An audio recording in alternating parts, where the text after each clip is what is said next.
Eu quero começar então com a doutora Roseli, que ela desenvolva esse assunto para nós. As perdas. Vamos lá. As perdas, né, Henrique? Acredito assim, que faz parte da realidade do ser humano. A psicologia diz que todo objeto amado, quando se perde, né, vem com uma dor, acompanhado de uma dor emocional. E esse objeto amado pode ser alguém da família, pode ser uma notícia muito ruim, pode ser uma tragédia, pode ser a perda de um emprego, pode ser qualquer tipo de experiência que você fique impactada emocionalmente. É, né? Como se fosse uma surpresa emocional. Isso. Você não espera isso, né? Sim. E que aí existe assim várias reações diante dessas perdas. E talvez assim seria interessante passar para você, né, que está nos assistindo, que na verdade assim foi estudado através de uma psiquiatra suíça, que ela classificou que existem 5 estágios que geralmente as pessoas vivenciam após a perda. Sim. Né? Então essa psiquiatra, ela já é falecida, mas ela então identificou sobre essas 5 fases ou 5 estágios, né, de dor que o ser humano vivencia após o luto, após a perda. Sim. Então nós vamos falar durante esse programa o que a psicologia coloca como, identifica como essas fases e qual seria também os movimentos de solução, de cura e o que é que a palavra de Deus nos traz também como um instrumento poderoso para nos dar cura no nosso interior a respeito da perda, né? E a senhora fique bem à vontade para começar a desenvolver a primeira das 5 situações, dessas dores, porque acredito que você em casa também as tenha, que nós desenvolvêssemos, porque você sabe, né? A fé, né? A senhora falou muito da presença da palavra de Deus, que é poderosa. Sim. A fé pode aliviar muitas dores das perdas que temos em nós. Eu acredito mesmo que uma das ferramentas, se a gente pode chamar assim, né, de ajuda profunda é saber exatamente qualificar ou identificar o que a fé faz por você. O que a revelação de Deus traz, né, a respeito da perda, a respeito dos mortos, a respeito da vida eterna. Se você tem uma crença, se você tem uma fé que te dá essa resposta, você vai ter mais condições de passar pela perda sem ter tanto estrago emocional, digamos assim, sem ter tanto estresse, não é? Porque nós sabemos que Deus, aquele que tem fé, Ele vem em nosso auxílio, Ele vem no socorro, Ele vem consolar, né, aqueles que nele procuram. Então, assim, vamos pontuarmos primeiro o que a ciência, o que a psicologia diz, né, a respeito sobre as perdas e as suas reações emocionais. Então, como havia falado, essa psiquiatra, Elizabeth Kübler-Ross, ela dizia assim que existem 5 fases e a primeira dela é a fase de negação. Então, quando uma pessoa ela perde esse objeto amado, ela passa por esse luto ou ela tem essa notícia inesperada, essa má notícia inesperada, a primeira reação do ser humano geralmente é negar que ela está vivendo aquilo. Não acredita? Não acredita. Não é possível que isso tenha acontecido, né? Por que aconteceu isso? Não é possível, devo estar sonhando, isso não é comigo. Todo o processo mesmo de negar essa realidade de dor, né? Então, para quê? Por que existe essa reação de negação em primeiro lugar? É porque a primeira defesa do nosso eu, as defesas emocionais, para a gente poder se defender do impacto, da emoção, então o nosso ego, ele blinda com uma negação dessa realidade. Interessante a senhora falando isso, porque a gente nota em algumas conversas, como a senhora atende muitos casais e pessoas devem notar, que essa sensação, né, essa dor que deu, eu não acredito nisso, essa negação, Sim. ela não é só no dia, ela perdura por dias e meses. Sim, não é no dia. Então, essas fases, né, essas 5 fases, elas são simultâneas, tá? E nós vamos chegar até aqui, você vai entender, vocês vão entender melhor. Porque elas são articuladas muitas vezes e, pelo menos assim, a maioria das pessoas passam por 2 ou 3 dessas fases. Não necessariamente precisa passar por essas 5, mas foi identificado essas 5.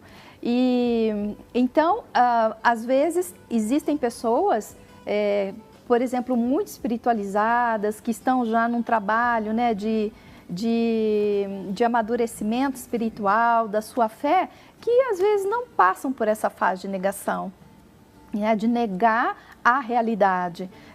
Já por esse trabalho interior, por si só, elas até ultrapassam e assim, procuram viver as fases seguintes que nós vamos dizer. Perfeito. Mas a negação, ela vem como a primeira, é o choque daquela realidade. Aconteceu um acidente, tal pessoa da família faleceu. Mentira. Não acredito. Isso não pode acontecer. Então, essa negação, a negação da dor, a separação de casais, tá terminando o relacionamento. Não, mas isso não pode estar acontecendo comigo. Às vezes ela está separada ou perdeu a pessoa, como a senhora disse, durante vários dias, vários meses, e ela continua dizendo que aquilo é um sonho, aquilo não aconteceu. Isso. Ela continua se convencendo disso. Então... Pode se tornar uma doença emocional? Conheço pessoas que passam assim há 1 ano depois de um luto, perda de um parente, né? E que ainda ficam num processo de negação. Nossa, não é possível que minha mãe ou meu pai ou quem quer que seja tenha morrido. Eu não acredito ainda. Parece que ela está aqui, parece que eu vou encontrar assim, vou entrar naquele quarto, ela vai estar ali, né? Então, às vezes, existem pessoas que durante até um processo longo, né, de 1 ano após a perda, ainda fica no primeiro estágio, que é o estágio da negação. A senhora falava das 5, como que eu vou chamar? 5 estágios ou 5 estágios das perdas. Das perdas, né? A primeira foi a negação. Aí eu queria fazer uma pergunta. Sim. A negação é a mesma coisa que a falta de aceitação? Porque assim, uma coisa é eu negar, dizer não, isso não aconteceu. Ou, para me entender se é a mesma coisa de assim, não, realmente aconteceu, mas eu não quero aceitar. Para mim, eu não quero aceitar. É a mesma coisa? Na verdade, essa não aceitação, ela permeia todas as fases. Porque a última fase é da aceitação. Tá? Então, a primeira se intensifica, se qualifica muito mais mesmo numa negação. Não acredito. Porque a aceitação já é o processo de cura, né? Então, já é o último estágio. Então, a negação é diferente da não aceitação. Entendi. Tá? O segundo estágio é a raiva, a manifestação da raiva. A raiva. Daquilo que aconteceu. Né? Por que isso foi acontecer? Um inconformismo. Ficar culpando os outros. Ou culpa a si mesmo, ou culpa a Deus. Deus geralmente é culpado de tudo, né? Tudo que acontece... Ele leva a culpa. É a culpa de Deus, né? Por que Deus foi deixar isso acontecer? Então, a raiva é um sentimento profundo, conforme a gente já viu no programa passado, mês passado, como lidar com a raiva. Foi. Né?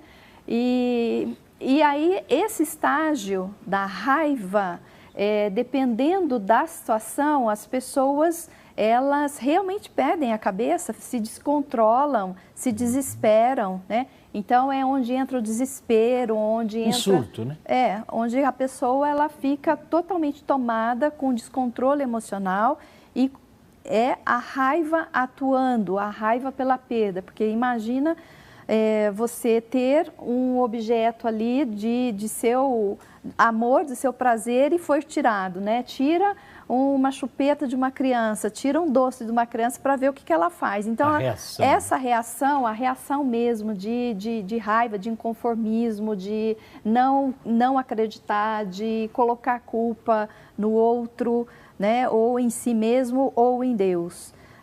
Esse é o segundo estágio da raiva. E tem muitas pessoas que permanecem muito tempo nesse estágio. Chega a permanecer anos? Anos eu não digo, mas que fica meses muito tempo remoendo essa raiva. Sim, dessa sim. perda. Eu quero perguntar para você que está em casa, qual é a sua dor? Será que você está nessa fase da negação, de não acredito que isso aconteceu comigo? Então. Será que você está com raiva do que aconteceu com você? Queremos saber a sua opinião, queremos saber a sua dor, queremos saber como é que você está lidando com essa situação. Que perda é essa? O que ocasiona em você e que resposta você tem procurado? Né, doutora? Porque as pessoas ficam procurando a resposta e vai degustando negação e raiva. Sim.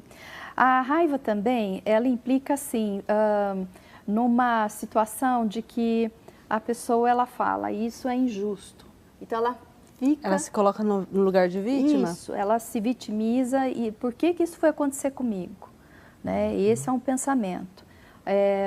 Também, assim, você já experimentou passar por uma perda e aí vem alguém com boa vontade, trazendo uma palavra, né, de consolo, uma palavra que vai te ajudar e você identifica, puxa, essa pessoa, acho que ela está querendo algo comigo, acho que não é verdade o que ela está querendo dizer, são palavras falsas, isso não há consolo. Então, na raiva não há consolo. Enquanto a pessoa estiver vivendo a raiva, ela não vai absorver aquilo como uma verdade. Quando uma pessoa vai levar um consolo, ela não vai tomar aquilo como uma verdade. E é interessante como acontece isso, né, doutora?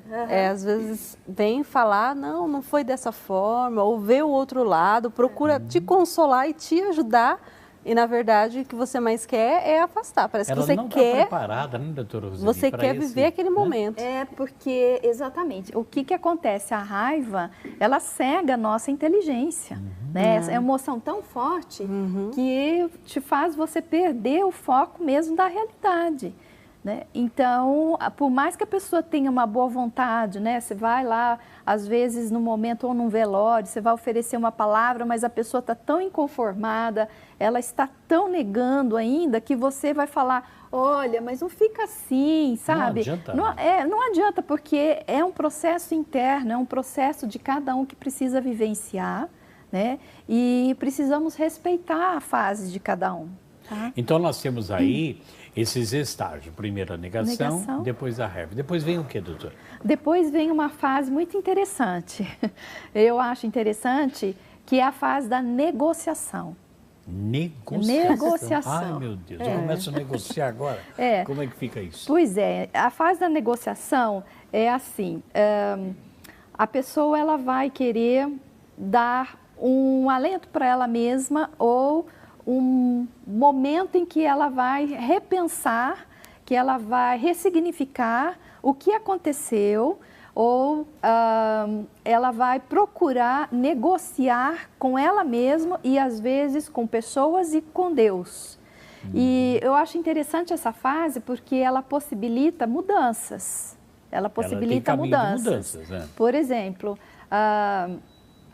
se até agora isso aconteceu porque eu bebia, ou porque eu fumava, ou porque eu tratei mal a pessoa, né? Ou porque eu não fui um bom cristão, então eu tenho que renegociar. Vou parar de beber, vou fazer o esforço para emagrecer, não vou comer mais aquela comida gordurosa, sabe como é que é? Não vou dar mais para o meu marido certos alimentos que deixaram ele, né, adoecer e ter lá um infarto e quase faleceu, né? Não, agora então eu vou me emendar, vou ser um bom católico, vou fazer as promessas, vou na missa, vou em Aparecida, vou fazer pagar minhas promessas, vou me emendar. É uma negociação. É uma negociação que a pessoa faz consigo mesmo e com Deus, na tentativa de amenizar aquele sofrimento. Interessante que a senhora falou que pode ser um caminho de libertação. Pode ser, desde que ele seja bem entendido.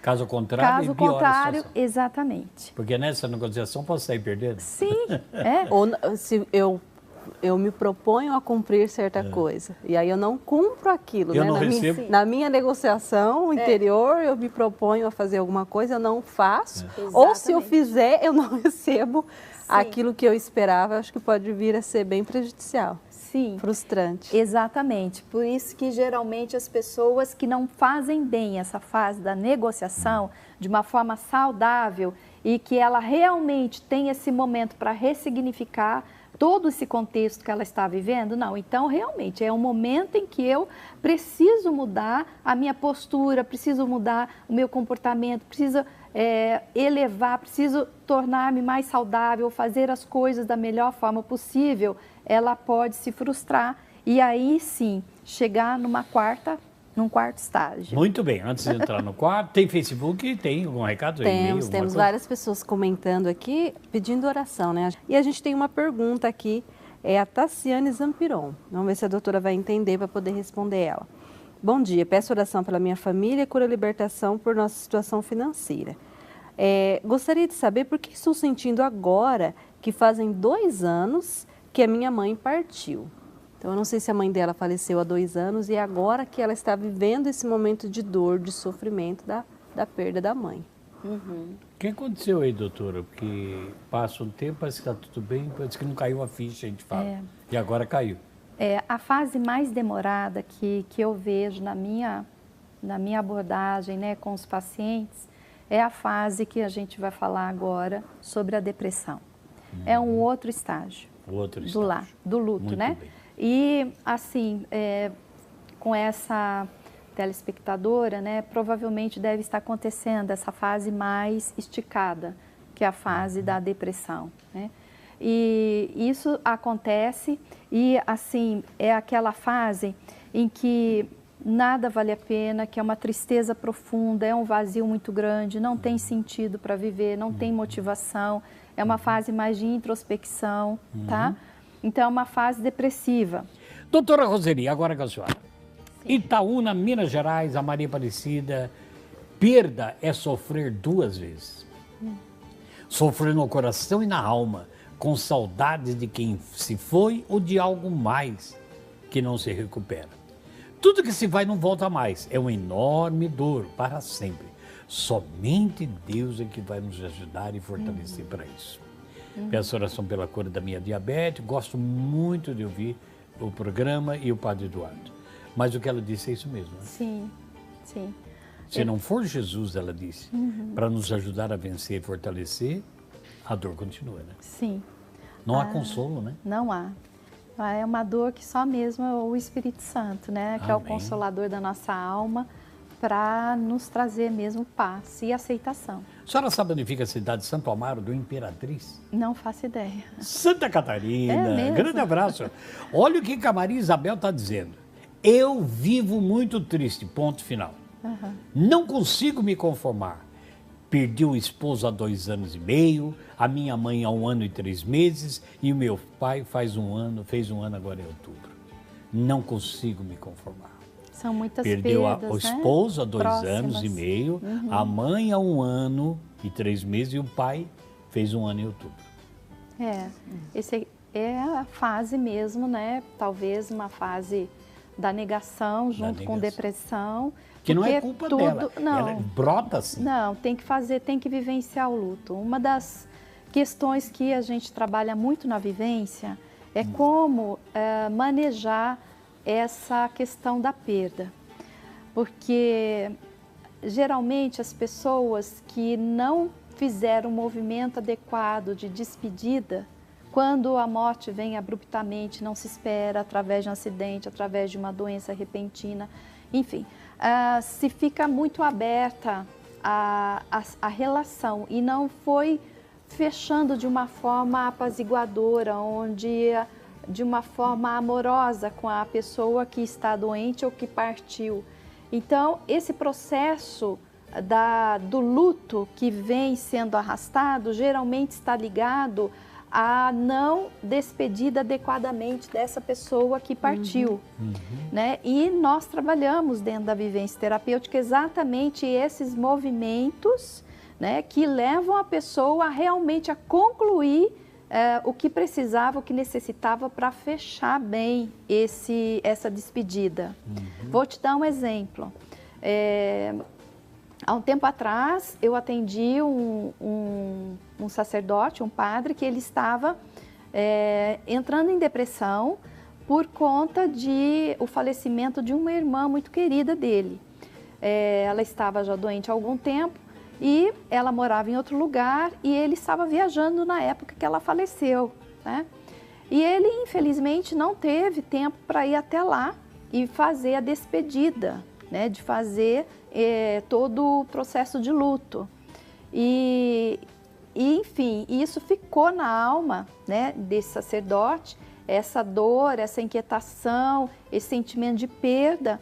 E aí nós trabalhamos exatamente essa despedida.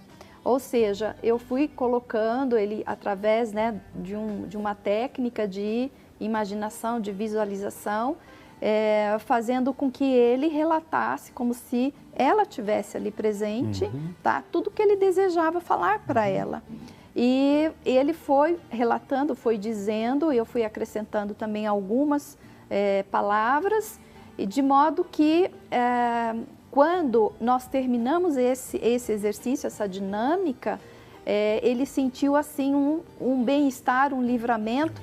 E aí ele pôde liberar, pôde entregar essa irmã, e aí ele teve também uma visão de que ela estava no céu, desfrutando da alegria e do amor de Deus. Isso para ele foi altamente consolador, tão importante, altamente consolador, que fez com que ele saísse desse estágio de depressão. Então, nós precisamos o quê? Concluir esses movimentos de despedidas, para que o luto vá sendo minimizado, vai sendo encerrado. Doutora, as pessoas estão em casa se identificando com perdas de pessoas. Porque para mim, quando eu falo em perda, já é morte. Né? Olha o que fala a Maria do Carmo, que mora em Guarulhos, na Vila Camargos. Está perguntando para a senhora isso. Eu perdi meu filho quando ele tinha 50 anos.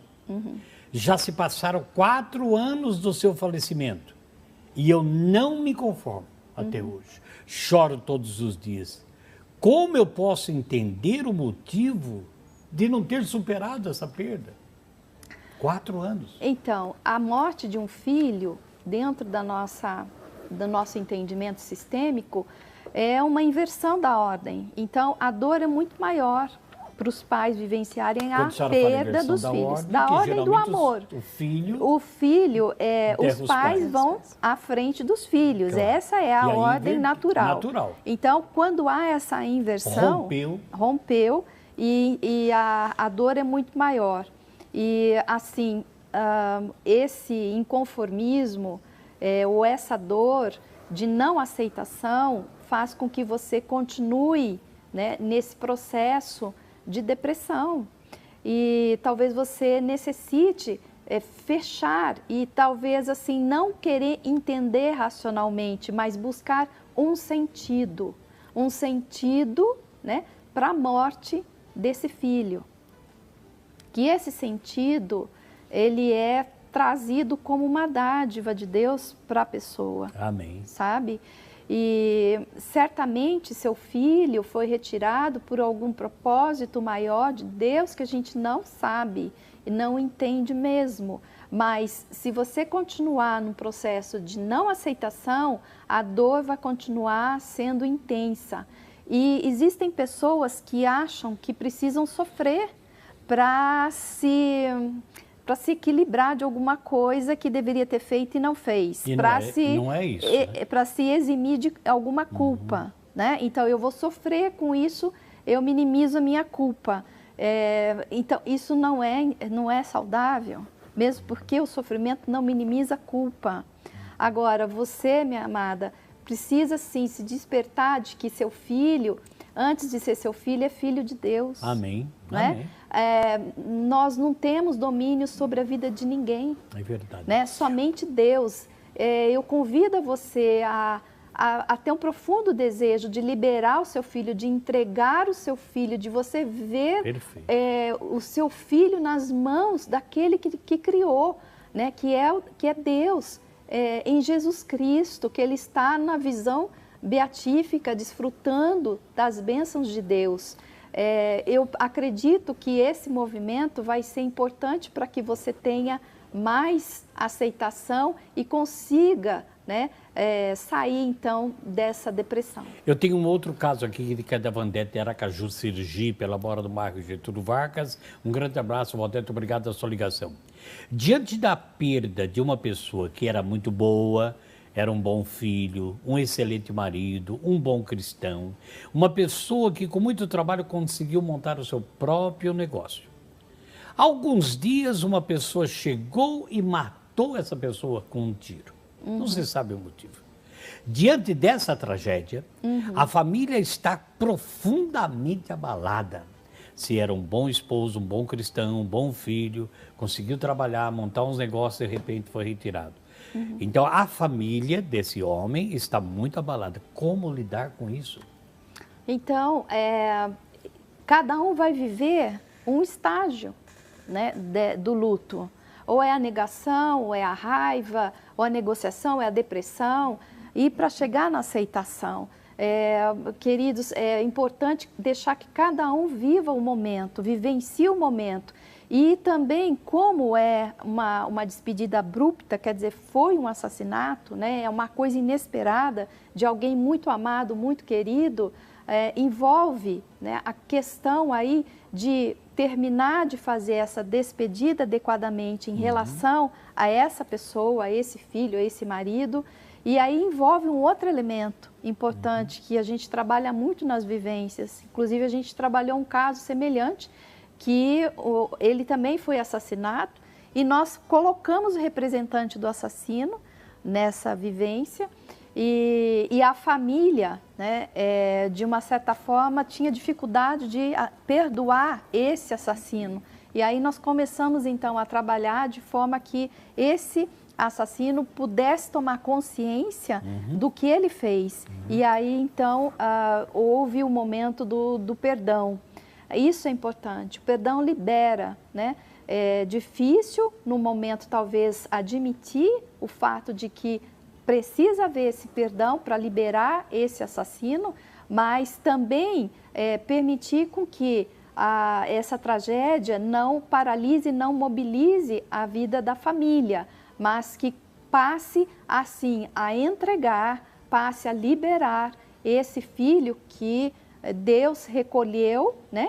E que está na visão, está no reino de Deus. Eu penso que uma das formas mais confortantes que a família precisa ter realmente é da revelação que Jesus fala, né? Que Ele é a ressurreição e a vida. Aquele que crê em mim jamais morrerá. Né? Para nós cristãos, gente, a morte é uma passagem. Ela não é definitiva. A morte, ela foi vencida. Jesus trouxe essa verdade para nós. Jesus venceu a morte. Amém. Jesus está vivo, ressuscitado. E aquele que crê em Jesus jamais morrerá. O corpo pode morrer, mas a alma não. Então, as verdades de fé que nós temos, ela nos ajuda e muito para sairmos de qualquer estágio que nos paralisa desse estágio de luto. A você, telespectador, é o seguinte, nós temos então já partilhado aqui a negação, a raiva, a negociação, e agora nós vamos entrar naquilo que a senhora já deu uma pincelada, a depressão. A depressão, né? Vamos explicar para isso. Que é a fase mais que eu vejo que dura muito mais tempo, e é geralmente onde as pessoas vão buscar ajuda, né? Nessa fase da depressão. Nessa fase que elas comentam. Algumas pessoas precisam tomar medicação para poder também sair dessa fase.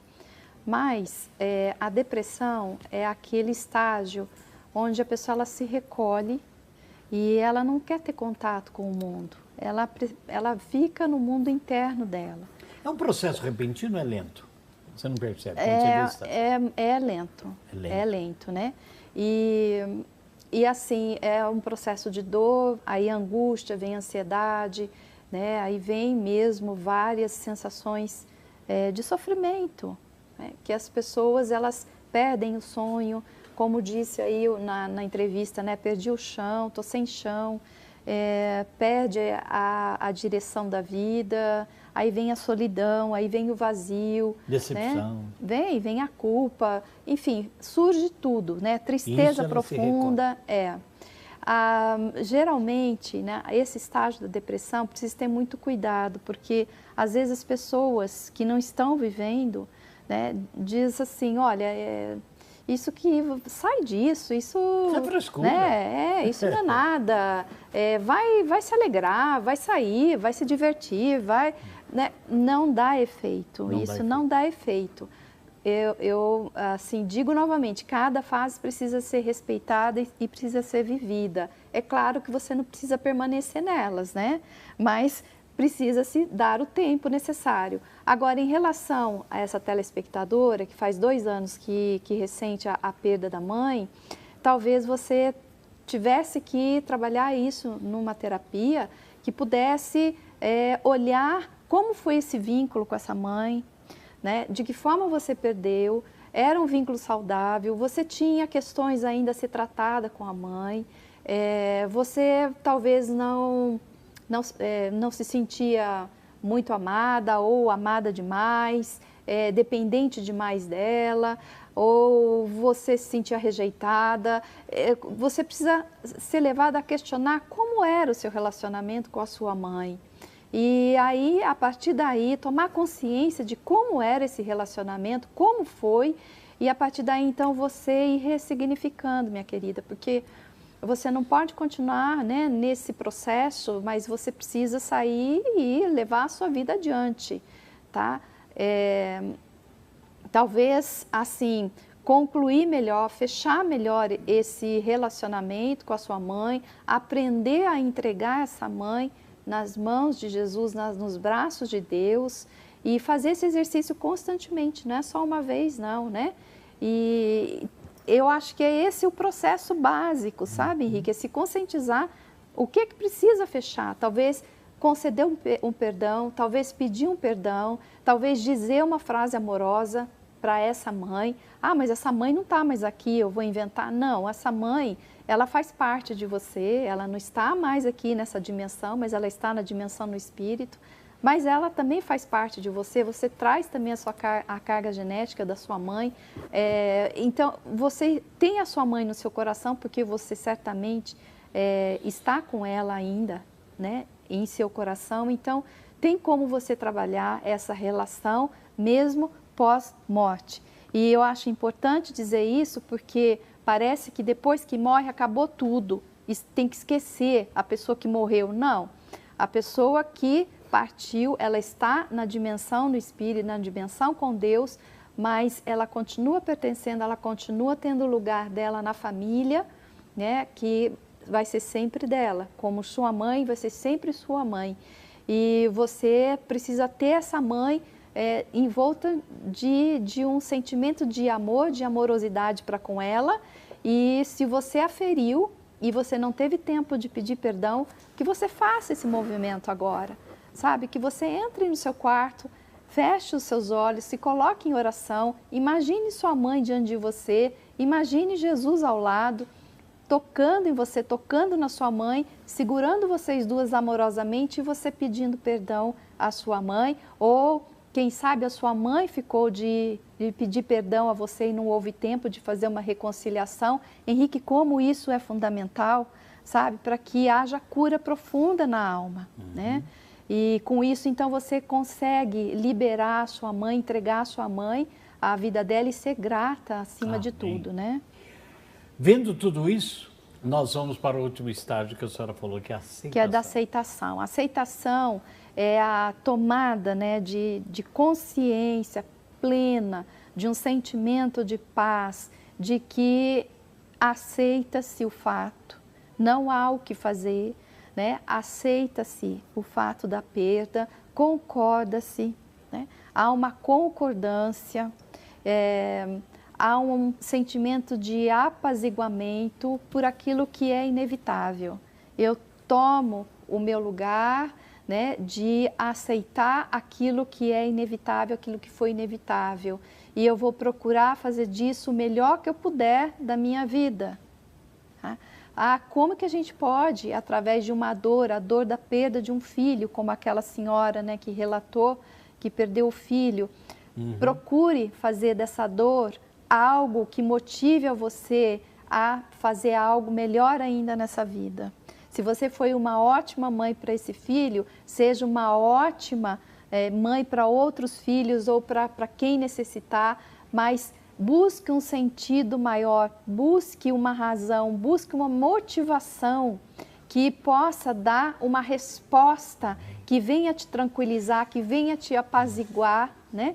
Porque nós precisamos passar sim e respeitar cada estágio do luto, mas principalmente chegar nesse último, que é da aceitação. Agora, doutora, é importante assim que a gente tem visto que algumas pessoas têm dúvidas e talvez não estão passando pela a dor da perda de alguém, de um ente querido, de um conhecido, mas de um propósito, de um sonho, de um objetivo, de uma meta. Como lidar com isso, né? Que a senhora fez a dinâmica, né? Orientou de fazer a dinâmica da reconciliação, do perdão, quando é uma perda de alguém, de uma pessoa física.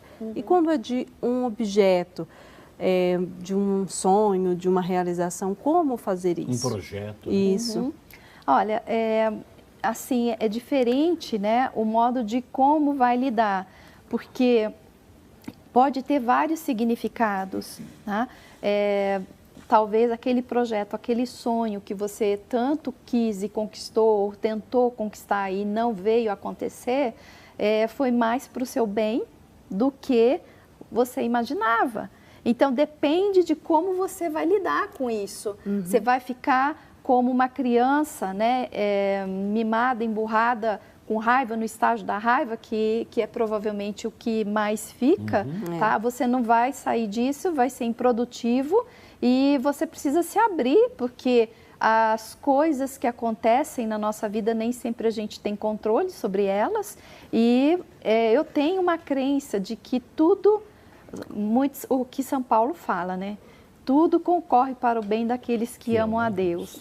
Eu tenho essa crença, quer dizer, é minha, né? Eu não sei qual crença você tem. Então, em tudo que acontece na minha vida, eu procuro aplicar essa verdade que está revelado, aí através, né, de São Paulo. Que tudo acontece para o bem daqueles que amam a Deus. Se eu amo a Deus e Deus me ama e Ele quer o meu bem, eu tenho certeza que tudo na minha vida vai concorrer para esse bem.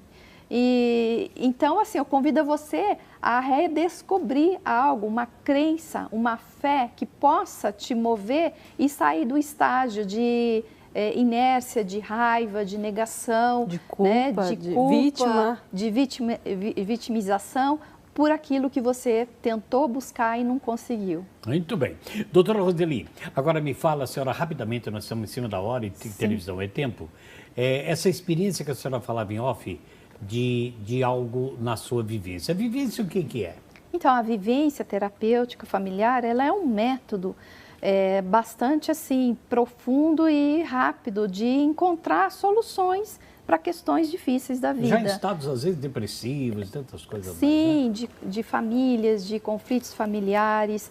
Mas eu estava comentando com você dessas experiências que a gente teve com duas pessoas que estavam em estado de coma. Estado de coma. Estado de coma, não havia mais possibilidade nenhuma de retornar à vida. É claro que enquanto a vida há uma esperança, mas pela medicina não havia mais mesmo, né? Só que o primeiro caso foi um coma prolongado de 1 ano. 1 ano de coma na UTI. E essa família veio me procurar para a gente poder desenvolver, então, essa dinâmica e entender o que poderia estar acontecendo com aquele filho daquele casal que há 1 ano havia estado em coma.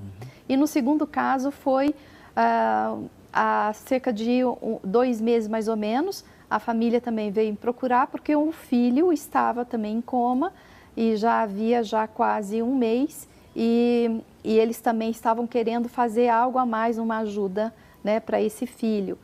E nós realizamos então essa vivência desse primeiro, que estava em coma já há 1 ano, e nós identificamos que a mãe segurava esse filho, não queria soltar o filho, porque sabia, a mãe segurava no sentido de que não aceitava a morte do filho. Então, o filho, a pessoa que está em coma, gente, é muito assim interessante.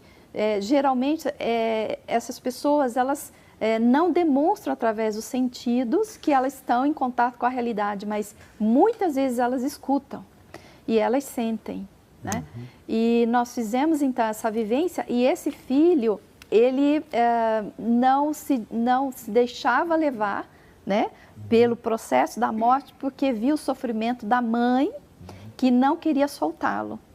Quando nós fizemos esse trabalho dessa mãe entender que esse filho estaria muito mais em paz, muito melhor na vida eterna, né? Ela foi então fazendo esse movimento de entrega desse filho e depois de uma semana que nós realizamos esse trabalho, esse filho então realmente, ele teve assim um momento de lucidez, ele balbuciou de que aceitava a mãe, que para a mãe ficar em paz, e aí ele partiu. Foi muito bonito. Que maravilha. Querida doutora Roseli, nós estamos aí para encerrar o programa, temos apenas 4 minutos. Muito obrigado pela sua presença, encerre com a sua mensagem e se puder, André, colocar aí o e-mail dela, o telefone dela, para as pessoas entrarem em contato, como sempre nós fazemos com a doutora Roseli. É com a senhora. Então, espero assim, né, que tenha ajudado a você a identificar alguns passos, né, e como lidar um pouco com as perdas. É claro que não dá para a gente aprofundar pela falta de tempo, mas eu queria deixar uma palavra aqui, finalizando e vendo que a fé nos ajuda muito, irmãos. A fé nos dá, assim, uma força incrível nesses momentos de perda, seja em qualquer tipo de perdas, né?